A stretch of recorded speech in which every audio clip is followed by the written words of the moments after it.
Since I uploaded my video a few days ago on the Hot Mod V2 Evo, I've gotten a lot of questions from you guys wondering how it would sound in Marshall's Studio Series line of amps, specifically the Studio Classic 20 and the Studio Vintage 20. Now, I happen to have both of those right here, and I was kind of wondering the same thing, so let's find out. Hi, I'm Steve. Welcome to my studio. To say that I'm impressed with the Hot Mod's V2 Evo from Legendary Tones would be a gross understatement. This thing is incredible, especially with a 12AX7 instead of the 12AT7 in the first slot. But that's just me. I like a lot of drive. Now, there are a couple things that I neglected to tell you in the first video that, to me, make the Hot Mod an even cooler proposition. First, Legendary Tones is a very small company consisting of the owner and founder, David Sabatos. I hope I'm saying that right. And a contractor who acts as ops manager, finish builder, and always makes sure that the supply chain is caught up. For printing off the circuit boards for these little bad boys, David called upon another name very familiar to us in the Guitar Gear nerd herd, Robert Keeley. Yeah, that Robert Keeley, who also makes some of, if not the coolest guitar pedals on the planet and does all the work in Oklahoma. Apparently he makes circuit boards too. Who knew? Not that I'm surprised. Keeley's a badass. The cases and the screen printing are all done in California, so Hot Mods are 100% USA designed and made, and they do it supporting other US businesses. I think that's pretty cool.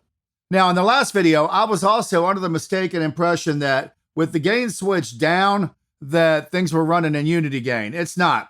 With the switch down, there's still a moderate boost, and then when you flip it up, it's even more of a gain boost. And finally, before we move forward, unfortunately, the Hot Mod will not work in every tube amp. This kind of design only works on amps that use a cathode follower type tone stack, but not amps that use a plate-fed tone stack. So what's all that mean? I don't know. It's just what David said. But dude knows his stuff, so I'd listen to him. Now, this includes, unfortunately, amps like the Marshall Jubilee, the Marshall Vintage Modern, the MESA Boogie Mark series of amps, and Fender amps from the late 60s onward. I've got all those amps here and was looking forward to trying this on them. Oh well. Now that said, there's a huge list of amps that it does work with. Marshalls, Friedmans, rectifiers. David has a list up on the Legendary Tones website. I'll make sure to put a link in the description.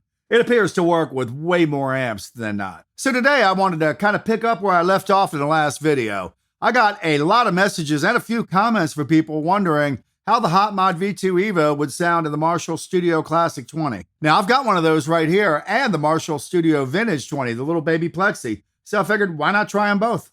Now, while these amps do feature two EL34 power tubes like the Wongs I used in the last video, these amps are only pushing 20 watts, so I expect there to be a little bit less low end. But I could be wrong. We won't know until we try. Now, I want what you're hearing to be as accurate as possible, so I'm not going to do any EQing in post or change the mics up or anything like that. In fact, it's worth noting that everything you hear in all of my videos is exactly as the mics pick it up. I do add some delay and reverb because I don't like the way it sounds dry, but there's no EQ, no compression. So anyhow, I'm just going to drop the Hot Mod into each of these amps, turn some knobs, and see how it sounds. I'm going to start with the Studio Classic 20. First, I'll play without the mod installed, then I'll switch to the Hot Mod.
As I suspected, that sounds great. It's still got that snarling JCM 800 attitude. It still barks like a Marshall, because it is still a Marshall. But the overall tone seems a little bit more aggressive and crunchy.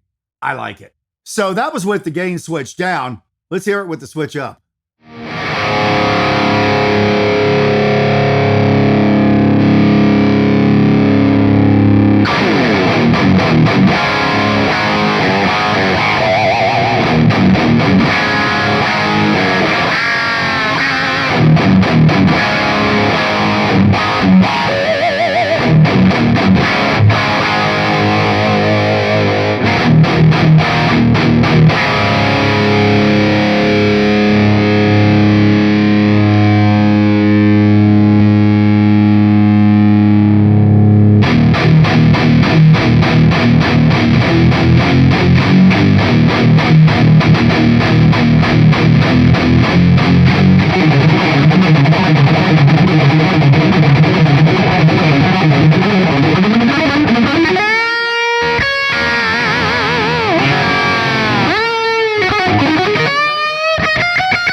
Oh man, that sounds great. And it feels great to play on too.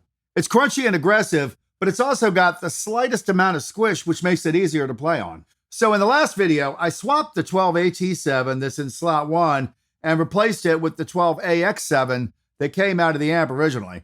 I like that even more, so I want to try the same thing here.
Yeah, that is definitely sweet. So I've tried it in 2 amps. I love it in 2 amps. That's 2 for 2. Let's try the Plexi. Okay, I've installed the Hot Mod into the Studio Vintage 20. Of all the Studio Series amps that I've played, I think I like this one the most. There's just something about that Plexi tone and feel, and the SV20 nails it. Now, once again, I'll start with the amp stock, and then I'll switch to the Hot Mod.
Wow, right off the bat, that sounds perfect.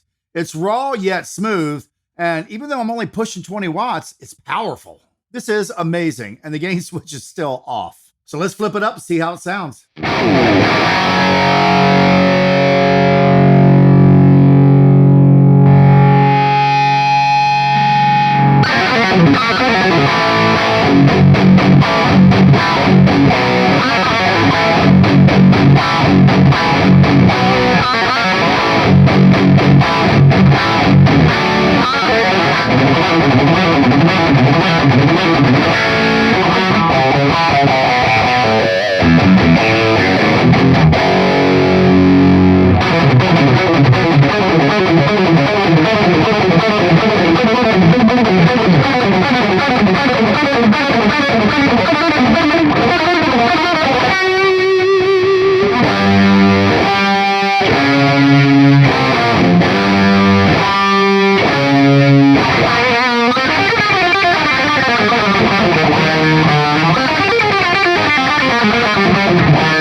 Oh man, this is just amazing. Seriously, I'm blown away.